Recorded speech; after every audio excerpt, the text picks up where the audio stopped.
ቀልብ ግን መረጃ ነው የሚሰጠው ፍርሃ አይልህም ሶስቱም የራሳቸው ቦታ አላቸው ፍርሃት አብዛኛውን ጊዜ ከልቡና ጋር ነው አጠቃላይ ፍርሃት የሚመነጨው ካሰባሰብነው መረጃ በመንተራስ ነው 0.1 ሄርትዝ ደግሞ የራሳቸው የሆነ ምስጢራዊ ግንኙነት አላቸው ልብና ብሬን ማለት ነው መዋጋት ላይኖር ይችላል ጦርነት አብዛኛውን ጊዜ ይሄ መሳሪያ ተኩስ ከጥቂት ጊዜ በኋላ ያቆምና የድምጽ ጦርነት ነው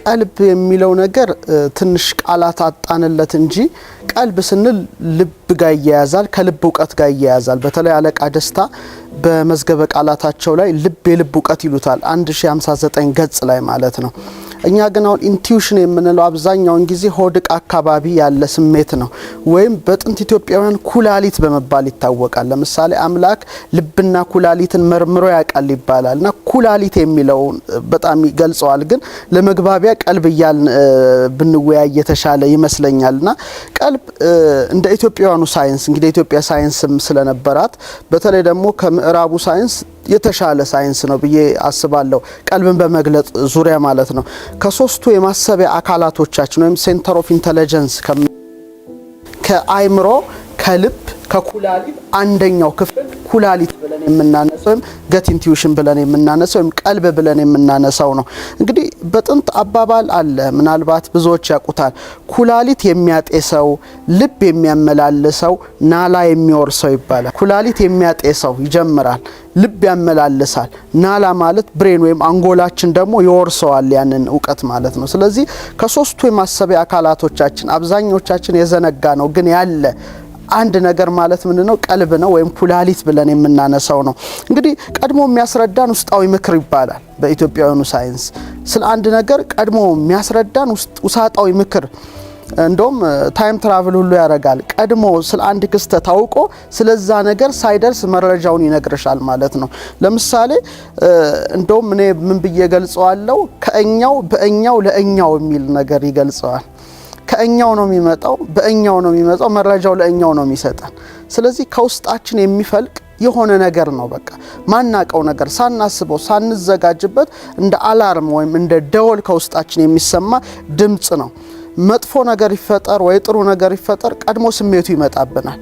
ለምሳሌ ከቤት አትውጣ ነገር በቃ ድንገት ምን እንደሆነ አናቅም ወይም እገሌን አግኘው የሚል ነገር ይሆነ እና ምን እንላለን ነገሩ ከተከናወነ በኋላ ለምሳሌ አትውጣ የሚል ስሜት ውስጡ ተሰምቶት ወጥቶ አደጋ ቢደርስበት ወይኔ ቀልቤ እኮ ነግሮኝ ነበር ቀፎኝ ነበር እኮ ይላል ያ ሰው ወይም ምን እናገኝ ይሆን አዲስ ነገር ሲኖር ቀድሞ ስሜቱ ይነግረናል ስለዚህ ውስጣዊ ምክር እንደውም እንደ አላርም ነው ማለት እንደ ደወል ቀድሞ የሚነግረን አንድ ሴንተር ኦፍ ኢንተለጀንሳችን ነው በያስባለሁ ስሜቱ ግን እንዴት ነው የሚገለጸው አብዛኛው ሆድቃ ሲሆን አንዳንዴ ደግሞ ከትከሻ ጀምሮ ሊሰማን ይችላል ስሜቱ ከጸጉራችን ዲጀምር ይላል ውርር የሚያደርግ ሰውነትን በተለይ ሆድቃ አካባቢ የመገለባበጥ ስሜት ለምሳሌ ሆዴም ባርባር አለው ይባላል አንጀቴም በላ የሆነ ነገር በቃ ሆዴም ባርባር አለው ይላሉ በተለይ እናቶች ማለት ነውና አደጋ ይፈጠር ወይ ደስታ ይፈጠር ቀድሞ ስሜቱ ይነግረናል ነገሩ ከመከሰቱ በፊት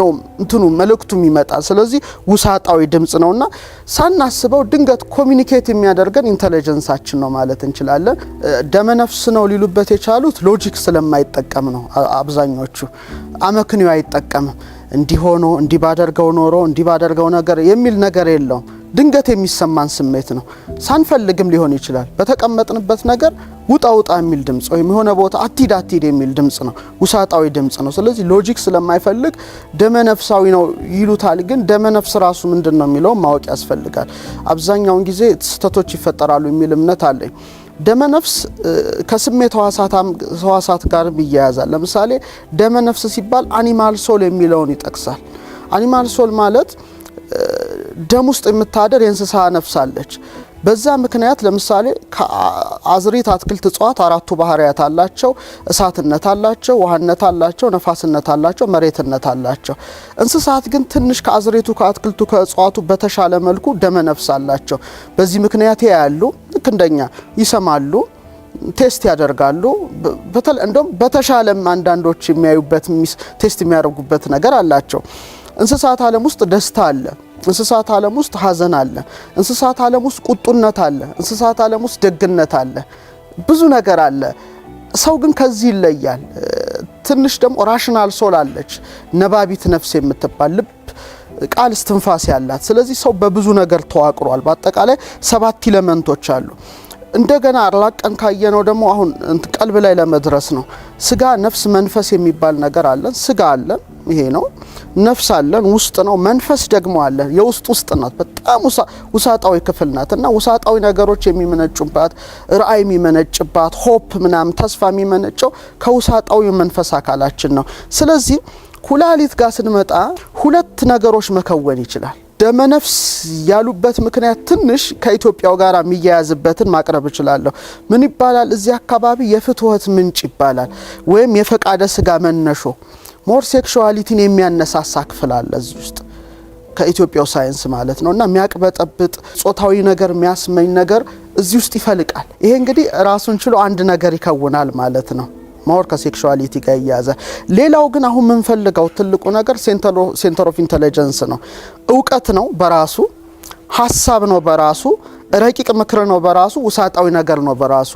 የጥንት የኢትዮጵያውን እውቀት ያወቁት አለቃ ኪዳነ ወልድ ክፍሌ እውቀት ይሉታል፣ እዚህ ውስጥ ራሱ ሀሳብ ይሉታል። እንደውም ውሳጣዊ ነገር ረቂቅ ምክር ይሉታል፣ እዚህ አካባቢ ያለውን ስሜት ማለት ነው። ግን 3 ሚዛኖች አሉ ብለን እናስብ። 3ቱ ሚዛኖች በአንድ መንጠልጠያ ይንጠለጠላሉ። አንዱ ለአንዱ ድጋፍ ይሰጣል፣ ግን በራሱ መቆም ይችላል። ልብ፣ አእምሮ ወይም ብሬን የምንለው አንጎላችን፣ ልባችንና ኩላሊታችን አንዱ ለአንዱ ማንጠሪያ ሊሆን ይችላል። ለምሳሌ ይሄ የእውቀት መከማቻ ሊሆን ይችላል፣ ይሄ የጥበብ ዙፋን ሊሆን ይችላል፣ ይሄ ደግሞ የምክር ዙፋን ሊሆን ይችላል። ግን ሁለቱም በአንድ ሚዛን ይያያዛሉ። የምዕራቡ ዓለም ሳይንስ ትንሽ ጎዶሎ ነው ብዬ አስባለሁ። ምክንያቱም ለምሳሌ ባጃጅ 3 ጎማ አላት። በአንድ ጎማ ልትሄድ አትችልም። የምዕራቡ ሳይንስ ሁሌ ብሬን አንጎል ነው የሚለው፣ ግን ሁለቱን ነገር ይዘነጋል። ልብና ኩላሊት አእምሮ ብቻውን ምንም ማድረግ አይችልም። ሁለቱ ማንጠሪያዎች ናቸው። የራሳቸው የእውቀት መኖሪያ በራሳቸው ማሰብ የሚችሉ ናቸው። እስቲ ልብና አእምሮን ልብና ኩላሊትን እናገናኘው፣ ወይም ኩላሊትና ጭንቅላታችን ወይም አንጎላችንን እናገናኘው። ይሄ ሳይንስ በጥንት የነበረ ሳይንስ ነው። ቅድም ያልኩት ነው። ኩላሊት የሚያጤሰው፣ ልብ የሚያመላልሰው፣ ናላ የሚያወርሰው አንጎል የምንለው ማለት ነው። 3ቱ ነገሮች ሴንተር ኦፍ ኢንተለጀንሶቻችን ነው። ግን ምዕራቡ ዓለም ቅድም እንዳልሹ ብሬን አንጎል አህለና አሁን በጣም በቅርቡ በ1991 ብቻ ነው የደረሰበት። በጣም የቅርብ ጥናት ነው። ግን የጥንት የብዙ ሺህ ዓመት ሳይንስ ነው። የምዕራቡ ዓለም ሳይንስ ግን 1991 በጎርጎሮሳዊ ዘመን ቀመር ላይ ደረሰበት። የደረሰው ምንድነው? የልብና የአእምሮ ጉዳይ ነው። ልብና አእምሮ 40 ሺህ የተለያዩ ልክ ብሬን መሰል ሴንሶሪ ኒውራይት የሚባሉ ሴሎች መኖራቸውን በ1991 ተደረሰበት። የልብ ውሳጣዊ ክፍል ውስጥ ማለት ነው። እነዚህ ሴሎች ልክ እንደ አንጎል ማሰብ ይችላሉ፣ ማመላለስ ይችላሉ፣ የራሳቸውን ውሳኔ መስጠት ይችላሉ። ወደ 40 ሺህ የሚጠጉ ሴሎች ናቸው። ውሳጣዊ ሴሎች ናቸው፣ ልብ ውስጥ ያሉ ናቸው። እና ግኝቱ ከወጣ በኋላ ዘ ሊትል ብሬን ኢን ዘ ሀርት ነው የተባለው፣ ትንሹ አንጎል በልብ ውስጥ። ስለዚህ ሜሞሪ የራሱ ሜሞሪ ያለው አሁን ጭንቅላት በኋላ ምናልባት ብናየው ኮንሺየስ ምንለው አእምሮ ጠባይ ትንሹ እንደ አይስበርግ፣ ሰብኮንሺየስ ደግሞ በጣም ግዙፉ ትልቁ ድብቁ አእምሮ ክፍል ማለት ነው። ልክ እንደዛ ራሱን ችሎ ከብሬን ተለይቶ ለብቻው ይመረምራል፣ ለብቻው ያስባል፣ ለብቻው የራሱ ትውስታ ያስቀምጣል። በተለይ ግሬግ ብራደን 1-2 ነገር ምሳሌዎች ያቀርባል። ሁለቱንም ብጠቅስ ጥሩ ይመስለኛል። አንዲት ሴት ነበረችና ልቧ ያው ስለተጎዳ ሌላ በሞተር ሳይክል አደጋ የተጎዳ የአንድ ወንድ ሰው ልብ ተቀየረላት። ቀዶ ጥገናው በሰላም ተከናወነ፣ ጨረሰች። ካገገመች በኋላ ምን ምግብ ይምጣልሽ ብሎ የሆስፒታሉን የሚቀርብ ምግብ ሰው አልበላም አለች። እሱን ምንድነው የምትፈልጊው ሲሎ KFC ነው የምበላው አለች። KFC ያው በባህር ማዶ የታወቀ የቺክን ብራንድ ነው። እሷ በልታ አታውቅም እንደዚህ አይነት ምግብ፣ ግን KFC ነው የምፈልገው አለች። ሁሌ KFC መመገብ የበፊት ታሪኳ ሲናገር ጨርሳ ይሄን ምግብ የምትጠላ ሰው ሴት ናት። በኋላ ለምንድነው ይሄ ጠባይ የተቀየረው ብላ ስታስብ ልብ የተቀየረላት ወይም በሞተር ሳይክል አደጋ የሞተውን ሰው ቤተሰብ ማፈላለግ ጀመረች። በኋላ ስታገኛቸውና ታሪኩን ስታስጠና በጣም የዚህ የዶሮ ስጋ ወዳጅ ነበረ። ስለዚህ የሱ ሜሞሪ እሷ ጋር አለ ማለት ነው ሳታስበው። እሺ ግድ የለም ስሜት ተጋርቶ ነው ሊባል ይችላል። የሁለተኛው ግን በጣም ትልቅ ነገር ትልቅ ዓለምን የለወጠ እሳቤ የለወጠ ነው። በተለይ በሚድዌስት አነስተኛ ከተማ የተደረገ ታሪክ ነው። 8 ዓመት ታዳጊ ህፃን ናት። ልቧ ይጎዳል። ልቧ ተጎድቶ መጨረሻ ላይ የ10 ዓመት ህፃን ልብ የሴት ልብ ተገኝቶ ተቀየረላት። በጥሩ መልኩ ቀዶ ጥገናው ተከናወነ፣ አበቃ። በኋላ ቀዶ ጥገናው ከተከናወነ በኋላ ቤቷ ስትሄድ አስፈሪ ህልም ማየት ጀመረች። ቅዠት ነው፣ በጣም ያቃዣታል። ይሄ ነገር አላቆም ሲል ሐኪሟ ጋር ትሄዳለች፣ ዶክተሯ ጋር። ምንድነው ስል ያቃዠኛል። አይ እኔ ስራዬን በአግባቡ ሰርቻለሁ። ምንድነው የሚያቃዥሽ እንደዚህ ነገር? አይ ይሄ ነገር ሌላ ጉዳይ ሊሆን ይችላል ብሎ የስነ አእምሮ ባለሙያ ሰካትሪ ጋር ይወስዳታል። በኋላ ቅዠቱን ትነግረዋለች። ስትነግረው ተራ ቅዠት እንዳልሆነ ያውቃል። ትውስታ መሆኑን ይረዳል። ሜሞሪ ነው። ስለዚህ ምን ያደርጋል? የፎሬንሲክ አርቲስቶች አሉ። ፎሬንሲክ ለምሳሌ በተለይ በወንጀል ላይ አንድ ሰው መረጃ ሲነገራቸው ስዕሉን ይስላሉ። የዛን ሰው የሚያመጡ አርቲስቶች አሉና እዛ ይወስዳታል። ንገሪኝ ይላታል። ህልሙን ትነግረዋለች። ህልሙ ሁሌ የሚጀምረው ምሽት ላይ ነው፣ ድቅድቅ ጨለማ ላይ እና ምሽት ላይ ጫካ ውስጥ ነው ህልሙ የሚታያት። ጫካ ውስጥ ትሮጣለች እና በጣም ግዙፍ ሰው ያባረራታል። ትሮጣለች መጨረሻ ላይ ይደርስባታል። መሬት ላይ ስትወድቅና አካላዊ ጥቃት ያደርስባታል። ከዛ በኋላ ፊት ለፊቷ እያየ በጣም የሆኑት ቃላት ነግሮ ይገላታል። ሁሌ ህልሙ ይሄ ነው። በኋላ ይሄን በሰሙ ጊዜ ቁመቱ፣ የሰውየው ቁመት፣ አካላዊ ገጽታው፣ የሚናገረውን ቃላት ያው ፎረንሲክ አርቲስቶቹ ይጽፋሉ፣ ይስላሉ። መጨረሻ ላይ ከዚህ ሰው ጋር የሚያያዝ ታሪክ ይደርሱበትና እንደ ተመሳሳይ ሰው ይይዛሉ። አጥብቀው ሲመረምሩት ያቺ 10 ዓመት ታዳጊዋን የገደለው መሆኑን ይደርሱበታል ማለት ነው። ስለዚህ የዛች ልጅ ሜሞሪ ትውስታ ልቧ ውስጥ ቀርቷል። እቺ ደግሞ ልብ የተተከለላት ደግሞ የሷን ሜሞሪ ወስዳለች ማለት ነው። ስለዚህ ራሱን ችሎ አሁን ልብ ሴንተር ኦፍ ኢንተለጀንስ ነው ማለት ነው። ለቦ ማለት በራሱ በግዕዝ ቋንቋ አስተዋለ ማለት ነው። ግን ቢሆንም ይሄና ይሄ ደግሞ መገናኘታቸው አልቀረም። የራሱ ሜሞሪ፣ በራሱ ማሰብ፣ በራሱ ማመላለስ ይችላል። በ0.1 ሄርትዝ ደግሞ የራሳቸው የሆነ ምስጢራዊ ግንኙነት አላቸው ልብና ብሬን ማለት ነው። ስለዚህ ሚዛኑ በአንድ ማንጠልጠያ የተያዘ ነው ማለት እንችላለን። ወደ ገት ይቀድም ወዳልሽ ብንለው አካባቢ አንጎልና እንደገና ብሬን ደግሞ የራሳቸው የሆነ ግንኙነት አላቸው። ገት ብሬን አክሲስ ነው ራሱ አንድ ዘንግ አለ የሚያገናኛቸው።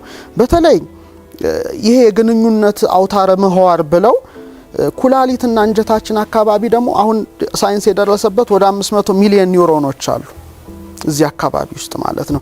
እነዚህ ኒውሮኖች የራሳቸው የሆነ መስተጋብር አላቸው ከአንጎል ጋር ማለት ነው። የራሳቸው የሆነ ግንኙነት አላቸው። እንደውም በኒውሮትራንስሚተር ወይም በኬሚካላዊ መገናኘታቸው ብቻ አይደለም። እንደውም አንዲት አጥኚ ምን ትላለች ዶክተር ታራ ስዋርት የምትለው እነዚህ የገት ውስጥ ያሉ 500 ሚሊዮን ኒውሮኖች ሰብኮንሺየስ ማይንድን አክሰስ ማድረግ ይችላሉ ነው የምትለው። ለምሳሌ ውሳጣዊ ምክር ከዚህ ሊመነጭ ይችላል ነው የምትለው። በኢትዮጵያ አእምሮ 2 ነው። በኋላ ላይ ምናልባት አነሳው ይችላል። አንደኛው አእምሮ ጠባይ የሚባለው ነው፣ ኮንሺየስ ማይንድ ነው። ታስባለህ፣ ታሰላስላለህ፣ ትመረምርበታለህ። ይሄኛው ግን ሰብኮንሺየስ ማይንድ አእምሮ መንፈሳዊ ይባላል። መንፈሳዊ አእምሮ በጣም ጥልቅ ሰፊ መረጃ ነው እና ምናልባት ይሄ ኩላሊቱ ከአእምሮ መንፈሳዊም ሰብኮንሺየስ ማይንድ ጋራ ግንኙነት ሊኖረው ይችላል። ስለዚህ ሰከንድ ብሬን የሚሉትም አሉ። ይሄንን ገቱ ግንኙነታቸው በዚህ መልኩ ልናየው እንችላለን የሚል ሐሳብ አለኝ። ግን ራሱን ችሎ አንድ ሴንተር ኦፍ ኢንተለጀንስ ነው ኩላሊት። በ3 መልኩ እንክፈለው። ፍርሃት የሚባል አለ፣ ድንጋጤ ወይም መደንገጥ የሚባል አለ፣ ሌላው ደግሞ ረአድ መብረክረክ የሚባል ነገሮች አሉ። ሶስቱም የራሳቸው ቦታ አላቸው። ፍርሃት አብዛኛውን ጊዜ ከልቡና ጋር ነው የሚያያዘው። መደንገጥ ወይም ድንጋጤ ከአእምሮ ከብሬን ጋር ይያያዛል። ረአድ ምንለው ደግሞ መብረክረክ ሼክ ማድረግ ከጉልበት ጋር ይያያዛል። እነዚህ ነገሮች ምንጫቸው ገት አይደለም። ፍርሃት ምንጩ ምናየው ነገር ሊሆን ይችላል። ቅድም እንዳልሽው ጦርነት ምናይ እንችላለን ምን ሰማው ሊሆን ይችላል የጦርነት ዜና ያነበብነው ነገር ብቻ አጠቃላይ ፍርሃት የሚመነጨው ካሰባሰብነው መረጃ በመንተራስ ነው ለምሳሌ ጦርነት ይከሰትና ልንመታ እንችላለን ልንወረር እንችላለን አካላዊ ጥቃት ሊደርስብን ይችላል መረጃውን ሰምተሻልና ፍርሃት ይጫርብሻል አንዳንድ ፍርሃቶች ደግሞ ምናባዊም ሊሆኑ ይችላል ራሳችን የምንፈጥረው የሌለ ነገር ለምሳሌ የሆነ ነገር ቢመጣስ አልመጣም እኮ ላይኖር ይችላል ራሱ እና አንዳንድ ነውች ምናባዊ ነገሮችን ፈጥረና እንረበሻለን ይሄ ግን አይደለም ቀልብ ግን መረጃ ነው የሚሰጠው ፍራ አይልህም አላርም ነው ደወል ነው ለምሳሌ ግባ ውጣ መረጃ ነው የሰጠሽ ፍራ አላለሽም ለምሳሌ አንድ ምሳሌ ብጠቅስ አንድ ሰው አንድ ቦታ እሳት ተነሳ እንበል እሳት ተነስቶ የእሳት አደጋ አጥፊው ገብቶ እሳቱን ያጠፋል በድንገት ውጣ የሚል ስሜት ይሰማዋል ምንም እኮ አይደለም ተራ እሳት ሊሆን ይችላል ወጣ ፈነዳ የሆነ የሚፈነዳ ነገርና ቤቱ ተቃጠለ ተረፈ ማለት ነው ውጣ ግባ የሚል ግን መረጃውን አስበን ልንፈራ እንችላለን ያ ሌላ ጉዳይ ነው